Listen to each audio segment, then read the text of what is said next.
We've almost reached the end of our conference. For those of you who've been able to sit glued to your computer screens for the day, I admire your stamina.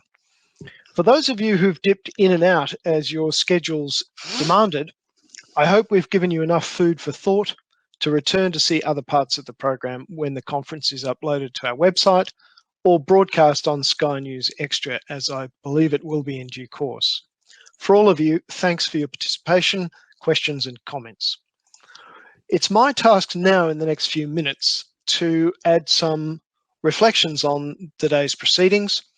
And I will ask Mr. Howard a little just before I end the day, whether he might also like to make some comments about the day. As for my contribution, I thought I might say a few words about what I see as three fundamentally important shifts in Australian politics, particularly federal politics, over the past 25 years, since that election on March 2nd, 1996, because I think they add perspective to our presenters' contributions today on the coalition. The first shift is the rise of independents and minor parties on the benches of the Senate and the House of Representatives. We were accustomed from the mid to late 1950s to 1974 to see the rise and decline of the Democratic Labor Party, and from the late 1970s until 2008, the rise and decline of the Australian Democrats.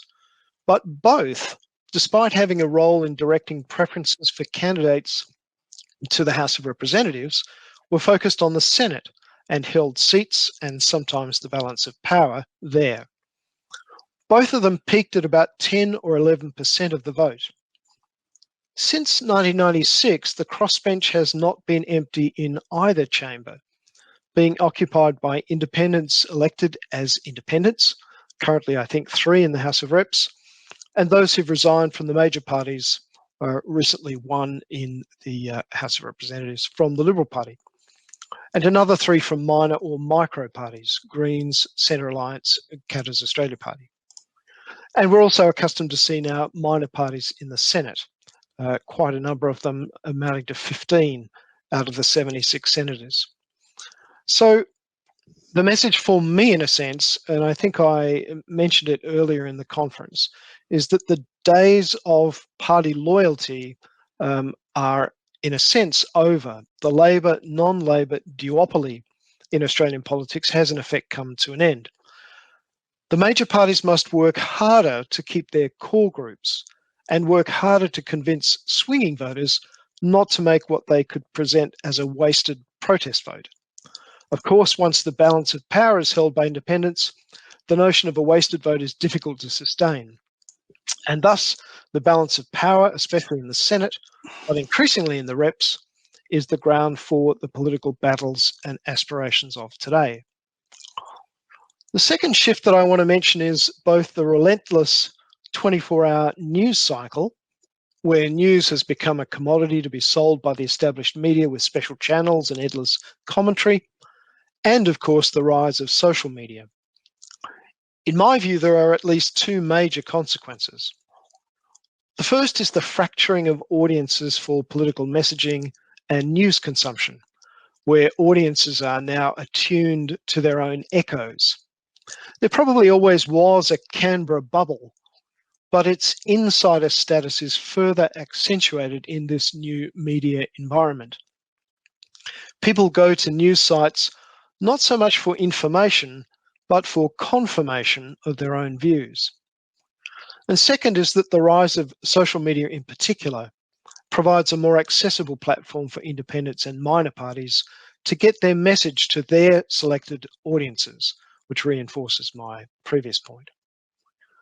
And lastly, I would point to the flow and ebb of so-called post-materialist values, something which in the academic literature was identified in the late 1970s by Ronald Inglehart in his book, The Silent Revolution. Again, this is attuned to the fortunes of the minor parties. Crudely put, when jobs or economic welfare are believed by the electorate to be at stake, people focus on their material interests above their commitment to lifestyle issues, be they self-expression, gender equality, or environmentalism. With increasing prosperity, it was thought that the latter issues would take an increasingly large share in public life and translate into votes for parties aligned to them. While the trend is apparent, the development has not been linear, as you might say. All of the major parties are dealing in their various ways with sometimes conflicting demands of both sides of this equation, with the trade-off between jobs and environment bedeviling each of them. It's not something that will disappear, and the fate of the major parties may depend on adapting to it. It first came to prominence in the 1980s when Graham Richardson hitched Labor's start to the Green movement. It has, as I said, ebbed and flowed ever since. These three factors actually play a very important role in the life and the future life of our parliament and our political system in this country. And I think that the coalition will be affected deeply by them. I want to ask now, I know that Mr. Howard is waiting in our so-called electronic green room. Mr. Howard, would you like to say a few words? Yes, I would, Professor. Can I start by agreeing with you largely what you've said?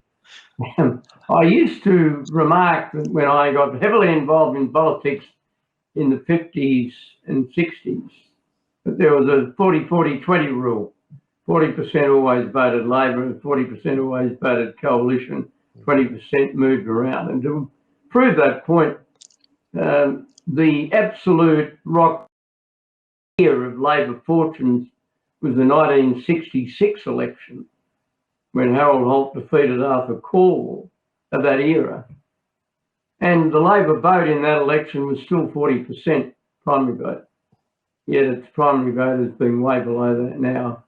So I think it's fair to say that the 40-40-20 rule has been replaced by the 30-30-40 rule. And that's a bit of an exaggeration, but it makes the point. And politics is a lot less tribal.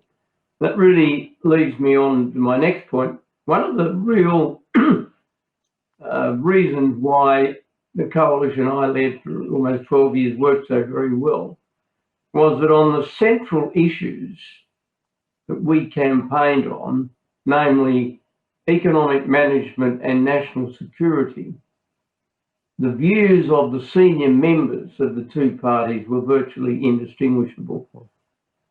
The National Party had the same attitude to tax reform, had the same attitude very strongly to industrial relations reform, had long since abandoned any suggestion that it was other than a low tariff party.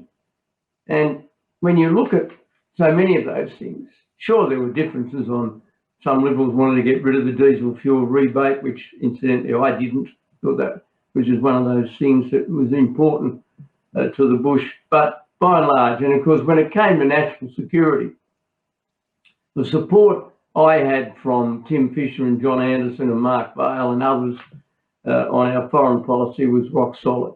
And just in the same way that McEwen had been a very strong supporter of Menzies and Holt on those issues. So I think that was one of the reasons why.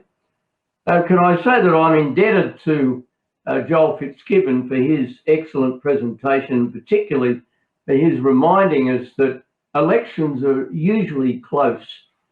And this idea that when you have long periods of government, there was never any doubt that the party in government was going to win every time is nonsense.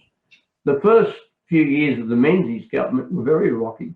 I can go back a long way. He probably didn't get a majority of the two-party preferred vote, although that expression wasn't used then in the 1954 election. It wasn't until the great split in the Labor Party 18 months later that he got into a more comfortable position. And of course, he almost lost in 61. Same thing applies with the Hawke government.